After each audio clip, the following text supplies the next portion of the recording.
नमस्कार दोस्तों। क्या आपने कभी डर एक्सपीरियंस किया है, अपनी लाइफ में महसूस किया है? किया ही होगा। बट ये मैं भौतिक डर की बात नहीं कर रही हूँ, जो फिजिकली जैसे डरा नहीं देते हैं कि भूत आ गया। इस वाले डर की बात नहीं कर रही हूँ जो कि हमें फिजिकली एक्सपीरियंस होता है। मैं बहुत ही सूक्ष्म रूप, जो डर का सूक्ष्म रूप है, जो हमको रियलाइज़ नहीं होता बट हम पूरी ज़िंदगी झेलते रहते हैं, उसकी बात कर रही हूँ। और ये डर हमें आगे बढ़ने से रोकता है, जैसे फेल्योर का डर, हारने का डर, ठीक है, या फिर किसी को पब्लिक स्पीकिंग का डर कि लोग क्या कहेंगे, चार लोग क्या कहेंगे।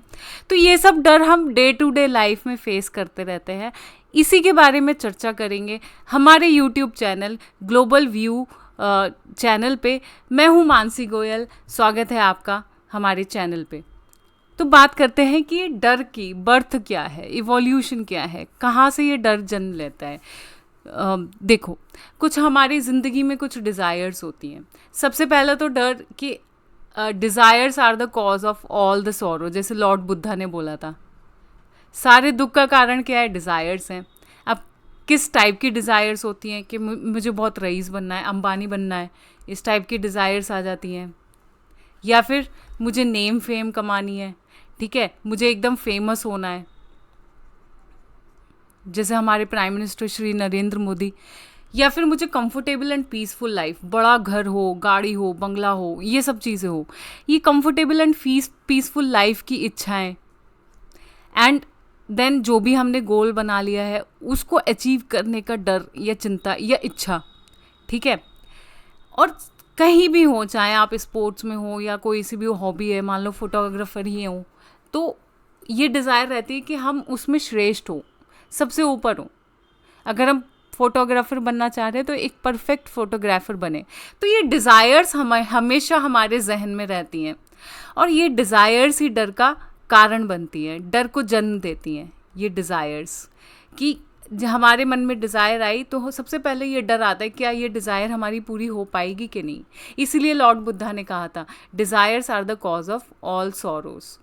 तो ये डर जब जनता है, जब डिज़ायर्स जो है आउटकम्स नहीं पैदा करती हैं और हमारी इच्छा को वो इच्छा पूर्ति नहीं हो पाती है, ठीक है। तो अब ये डर जो है, डिज़ायर्स जो आई, ठीक है, उसके आगे के स्टेप्स जो हम डिस्कस करने जा रहे हैं, उसके बाद क्या होता है जब डिज़ायर आती है। तो सबसे पहले तो डिज़ायर तो आ गई आपके मन में, फिर होता है इनडिसीजन, ठीक है। हम उस डिज़ायर को लेकर डिसाइड नहीं कर पाते, ठीक है, कोई डिसीज़न नहीं ले पाते। कुछ चीज़ें हमें रोकती हैं डिसाइड करने से, वो हम आगे डिस्कस करेंगे कि क्या चीज़ें हमको रोकती हैं, ठीक है। फिर जब डिसीज़न नहीं ले पाते तो हमें अपने ऊपर सेल्फ डाउट होने लगता है, ठीक है। अब इन दोनों का जो जोड़ होता है वो डर को पैदा करता है। तो डिज़ायर कामना से हमारा जो है डर की शुरुआत हुई, ठीक है। अब हम सोच सोच के उन इच्छाओं के बारे में हमको सेल्फ डाउट होने लगता है। फिर ये जब दोनों चीज़ें मिलती हैं तो ये डर का एक बड़ा रूप ले लेती हैं, ठीक है। तो ये है 3 एनिमीज़ हमारे। अब बात करते हैं इनडिसीजन की, कि हम डिसीजन क्यों नहीं ले पाते। अब क्यों का कारण समझने से पहले ये तो समझ लें कि होता क्या है इनडिसीजन, ठीक है। तो अगर इनडिसीजन हम डिसेंट शब्दों में देखें तो instance of temporary action, inaction. ये अगर हम इंग्लिश के टर्म्स में देखें तो ये टेम्पोरेरी इनएक्शन है, कि हमें कोई एक्शन करना था, कोई कर्म करना था, उसको लेके हम जो है कोई डिसाइड नहीं कर पा रहे हैं। एक टेम्पोरेरी इनएक्शन सा है हमारे मन में। जैसे हमको पढ़ना है, बच्चे होते हैं, उनको एग्ज़ाम की तैयारी करनी है, ठीक है, पेरेंट्स बोलते हैं कि बेटा पढ़ लो, बट बच्चे होते हैं नहीं कर पाते, ठीक है। तो वो डिसीज़न ही नहीं ले पाते कि उनको पढ़ना है, या फिर पढ़ना है तो क्यों पढ़ना है, ठीक है। तो टेम्पोरेरी इनएक्शन है about the right course of action. अब आपने डिसाइड नहीं किया, हम लोग डिसाइड नहीं कर पाते हैं, ठीक है। अब कोई भी इच्छा है और उसके प्रति हम डिसीज़न ही नहीं ले पा रहे हैं, ठीक है। वो तो मन में रहेगी ना, आपकी जो भी इच्छा है वो मन में रहेगी। आपको मान लो कोई रेस्टोरेंट का मालिक बनना है, एक बड़ी सी रेस्टोरेंट चेन खोलनी है, ठीक है, आपकी ये इच्छा है। अब उस इच्छा को पूरा करने के लिए आपको कुछ डिसीज़न तो लेना पड़ेगा। आपको शायद प्रेजेंट जो आप जॉब कर रहे हैं वो छोड़नी पड़े, ठीक है। तो डिसीज़न आप ले नहीं पाते, कोई इंसान डिसीज़न अगर नहीं ले पाता है तो उससे क्या इम्पैक्ट होते हैं एक तो एंग्जाइटी आती है, ठीक है, एंग्जाइटी कि हम जो है घबराने लगते हैं कि क्या होगा आगे, क्या होगा, क्या हम ऐसे ही रहेंगे, क्या हम आगे नहीं बढ़ पाएंगे। ये सब एंग्जाइटी, हमको घबराहटें होने लगती हैं चीज़ों को लेके, ठीक है। अब यही घबराहट जो कभी कभी आपके जहन में हो रही थी, ये इकट्ठा होके वरी का काम करती है, चिंता बन जाती है कि मैं रेस्टोरेंट खोल पाऊँगा कि नहीं, या फिर मैं एक बहुत ही रिचेस्ट मिलियनर बन पाऊँगा कि नहीं। ये हमारे बढ़ते बढ़ते चिंता बन जाती है, ठीक है। अब आप चिंता करने लगते हैं, ठीक है। कई बार हम डिस्कस भी करने लगते हैं, मान लो रिलेटिव्स के साथ डिस्कस कर लिया, ठीक है। वो फिर कई बार पूछने भी लगते हैं कि भाई क्या हुआ। जैसे कोई स्टूडेंट है, वो यूपीएससी की तैयारी कर रहा है, सिविल सर्विसेज की, ठीक है। अब इतना कठिन एग्ज़ाम में बहुत ज़्यादा टाइम उसको चाहिए, 2 साल तो मिनिमम चाहिए ही होते हैं उसकी प्रिपरेशन के लिए, ठीक है। इतने दिन में रिलेटिव्स को भी पता चल जाता है, वो भी आके पूछते हैं, ठीक है। तो जब वो आके पूछते हैं या फिर कोई आपसे पूछता है या खुद आप अपने आप से पूछते हैं, तो वो जो है शेम का काम करती है। कई बार हमें अपने आप पे शेम आने लगती है, शर्म आने लगती है कि तुम ये नहीं कर पाए, कि हम ये नहीं कर पा रहे हैं, ठीक है। अब यही शर्म जो हमको बार बार आती है, ये इकट्ठा होके एक बड़ा रूप ले लेती है रेग्रेट का, पश्चाताप, पछतावा, कि हमने डिसीज़न ही नहीं लिया, कि हम ढंग से जो है जो उस टाइम पे डिसीज़न लेना था वो हम ले नहीं पाए। जो हमारे यूथफुल ईयर्स थे, हमने उसमें ये डिसीज़न लेना था, बट कोई ना कोई डर जो है हमको रोके रहा, तो हम डिसीज़न ले ही नहीं पाए, ठीक है। अब ये डिसीज़न नहीं लेने के चक्कर में जब बहुत ज़्यादा टाइम आपका निकल जाता है, एक राइट टाइम निकल जाता है हमारा, तो हमको सेल्फ डाउट होने लगता है। हम खुद पे ही सोचने लगते हैं कि क्या हम कैपेबल हैं इस चीज़ के लिए, क्या हम ये चीज़ कर पाएंगे, क्या हमने जो डिज़ायर बनाई थी, वो जो हमने इच्छा की थी, क्या वो हमारी पूरी हो पाएगी। सारा टाइम निकलता जा रहा है और हम उस इच्छा को पूरी नहीं कर पा रहे हैं। तो देखो, ऐसा नहीं होता कि किसी भी चीज़ के लिए आप जो है आप सोचें कि अब टाइम निकल गया, जब जागो तभी सवेरा, ठीक है। तो इसका सॉल्यूशन तो यही है। तो अब डाउट थोड़ा सा देख लेते हैं कि डाउट होता क्या है। अगर हम इसको इंग्लिश मीनिंग की डिक्शनरी में देखें तो lack of confidence in your abilities, आपको पता ही नहीं है आप क्या कर सकते हो। जैसे महाराजा रंजीत सिंह है, महाराजा रंजीत सिंह बहुत ही ताकतवर राजा, अंग्रेज़ों को तो उन्होंने ऐसे पछाड़ दिया था, पंजाब में आने नहीं दिया था अंग्रेज़ों को। बट क्या हुआ, इनको थोड़ा सा तो लैक ऑफ कॉन्फिडेंस था।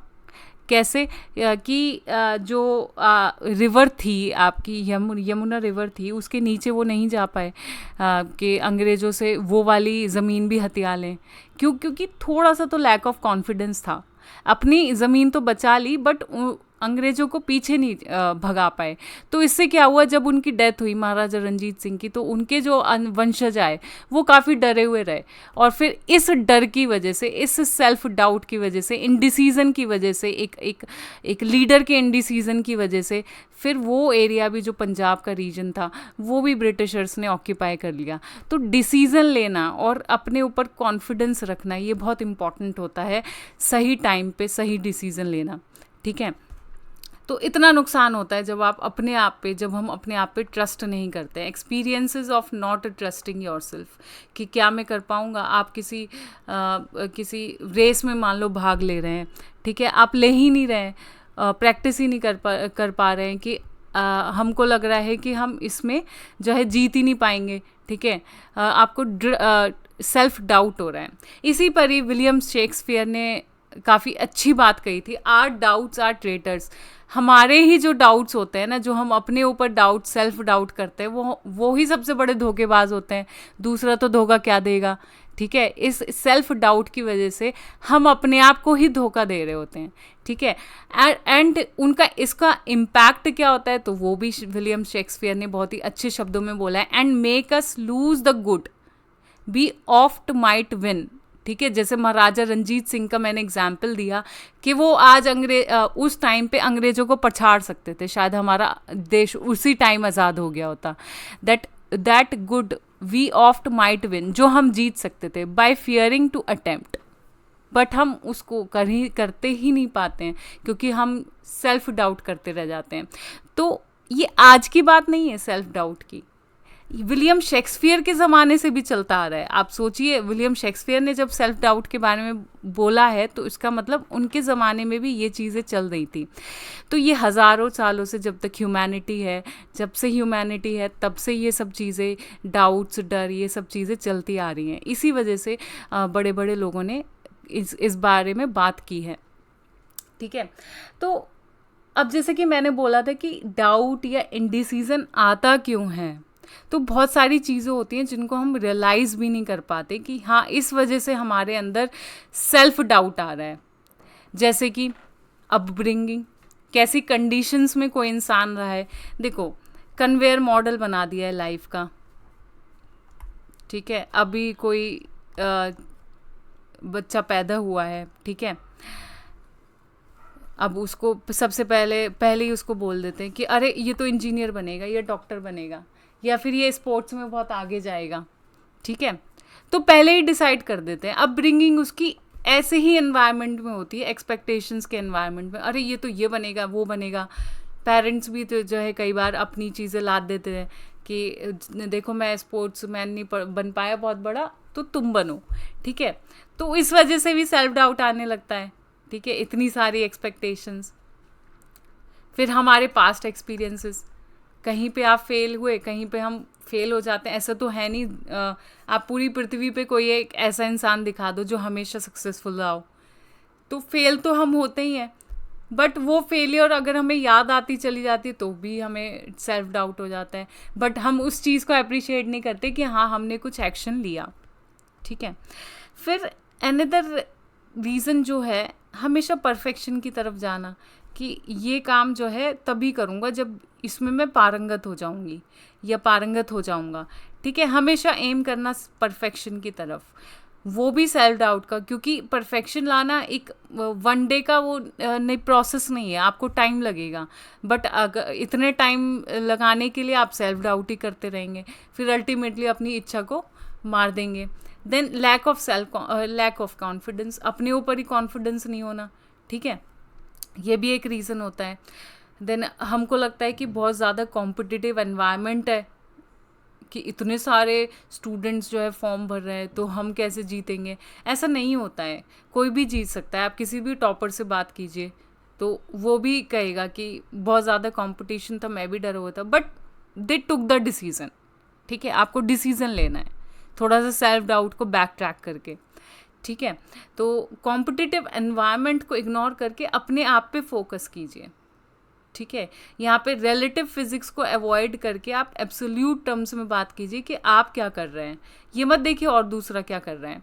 ठीक है, तो यही अच्छा तरीका है कॉम्पिटिटिव एनवायरनमेंट से बचने का। देन हमें कई बार नॉलेज भी नहीं होती, जैसे कई बार लोग करियर काउंसलिंग करने लगते हैं कि अब क्या करना चाहिए, या कौन कौन सी फील्ड्स हैं जिसमें हमको एक्सप्लोर करना चाहिए। तो कई बार हमको सफिशिएंट नॉलेज भी नहीं होती, कई बार हमको अपने बारे में भी नॉलेज नहीं होती, हमको पता ही नहीं होता हम किस चीज़ में एक्सपर्ट हैं। तो इसका इन सब चीज़ों का सबसे बड़ा सॉल्यूशन है सेल्फ एनालिसिस। ठीक है, जिसके बारे में हम आगे की वीडियो सीरीज़ में बात करेंगे, सेल्फ एनालिसिस के बारे में। और ये जो डर, ये जो इंडिसीजन और डाउट है जिसने डर को जन्म दिया है, उसके बारे में हम बात करेंगे आगे की वीडियो सीरीज़ में, जिसमें हम डिस्कस करेंगे कि फियर ऑफ पॉवर्टी, जो 6 बेसिक फियर्स होते हैं जो हर इंसान को होते हैं। जैसे कि फियर ऑफ ओल्ड एज की वजह से जो है बदसूरती आ जाती है, कई बार ऐसा होता है।